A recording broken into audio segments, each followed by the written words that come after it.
திருவாரூர் அருகே உள்ள சுந்தரவிளாகம் பகுதியைச் சேர்ந்தவர் சுமேஷ் அரவிந்த். மனைவி மற்றும் குழந்தையுடன் வசித்து வந்திருக்கிறார்.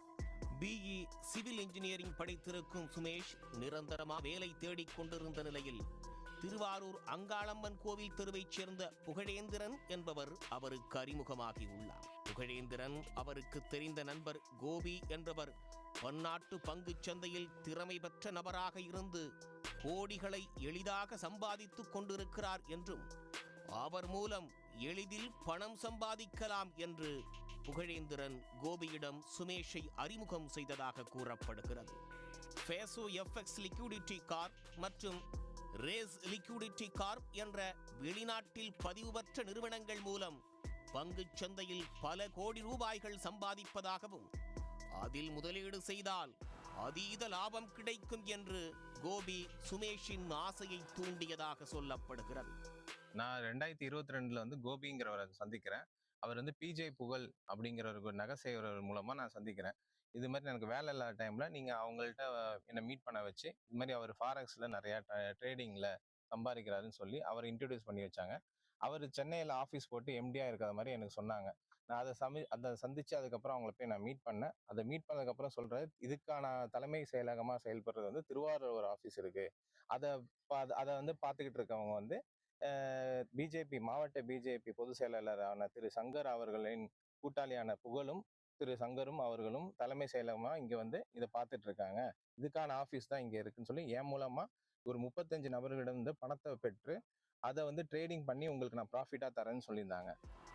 இதனை நம்பிய சுமேஷ் அவருடைய சேமிப்பு பணம் மற்றும் அவரது உறவினர்கள், நண்பர்கள் உள்ளிட்ட 35 பேரிடம் மொத்தமாக 2,64,00,000 ரூபாய் பணம் பெற்று 5 நபர்களது வங்கிக் கணக்கிற்கு 2022 ஆண்டு அக்டோபர் மாதம் முதல் 2024 ஜனவரி மாதம் வரை பல்வேறு தேதிகளில் பணம் அனுப்பியதாக சொல்லப்படுகிறது. இதைத் தொடர்ந்து கோபி 4-5 மாதமாக சுமேஷ் இன்வெஸ்ட் செய்த பணத்திற்கு லாபம் கொடுத்து வந்துள்ளார்.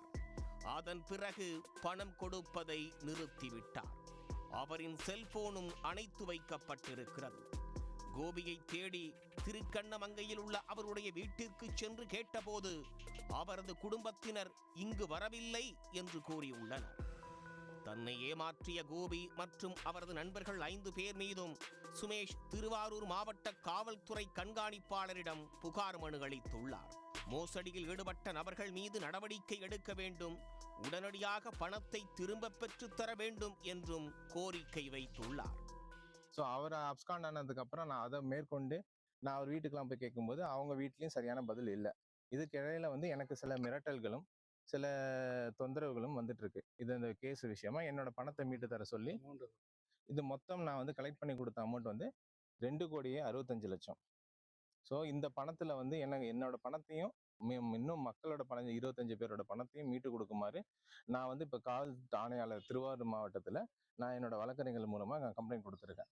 இதுக்கு எனக்கு துரித நடவடிக்கை எடுத்து என்னோட பணத்தை மீட்டு கொடுக்குமாறு நான் சொல்றேன். இதுக்கு நான் எல்லாரோட அக்கௌண்ட்லையும் நான் பணம் செலுத்தினதுக்கான எல்லா document and proof and statement எல்லாமே இருக்கு என்கிட்ட. ஸோ இது இல்லாமல் என்கிட்ட ரெக்கார்டு, வாய்ஸ் ரெக்கார்டும் இருக்கு. திரு பிஜேபி சங்கர் அவரோட கூட்டாளியான புகழ் அவர் என்கிட்ட பேசின ரெக்கார்டும் இருக்கு. இது இடையில 2 கோடி ரூபாய் எனக்கு நீங்க கலெக்ட் பண்ணி கொடுத்தீங்கன்னா உங்க பழைய பிரச்சனையை தீர்த்து தரோன்னு சொன்னது இரண்டு பேருமே தான் என்கிட்ட பேசினாங்க. இது என்ன மட்டும் இல்லாம இன்னும் நிறைய பேர் இருக்காங்க. சுமேஷ் திருவாரூர் மாவட்ட பாஜக பொதுச் செயலாளர் சங்கர் மீதும் அவரது மனைவி மீது முன்வைத்திருக்கும் குற்றச்சாட்டுகளை சங்கர் முற்றிலுமாக மறுத்திருக்கிறார். அந்த ட்ரேடிங் நிறுவனத்தை சுமேஷும் கோபியும் சேர்ந்தே நடத்தியதாகவும் அதை டெவலப் செய்வதற்காக தன்னிடமிருந்து வட்டிக்கு பணம் வாங்கியதாகவும் அதற்காக அவ்வப்போது தன்னுடைய மனைவியின் வங்கிக் கணக்கில் பணம் செலுத்தி வந்ததாகவும் கூறியிருந்தார். ஒரு கட்டத்தில் சுமேஷுக்கு சங்கர் 38 லட்சம் ரூபாய் பணம் கடனாக கொடுத்ததாகவும் அதை அவர் திருப்பிச் செலுத்தாமல் ஏமாற்ற முயல்வதாகவும் கடந்த 2ஆம் தேதி சுமேஷ் மீது எஸ்பி அலுவலகத்தில் புகார் அளித்திருக்கிறார். அதோடு இந்த விவகாரத்திற்கு பின்னணியில் அரசியல் காழ்ப்புணர்ச்சி இருப்பதாகவும் சங்கர் தரப்பில் விளக்கம் அளிக்கப்பட்டுள்ளது.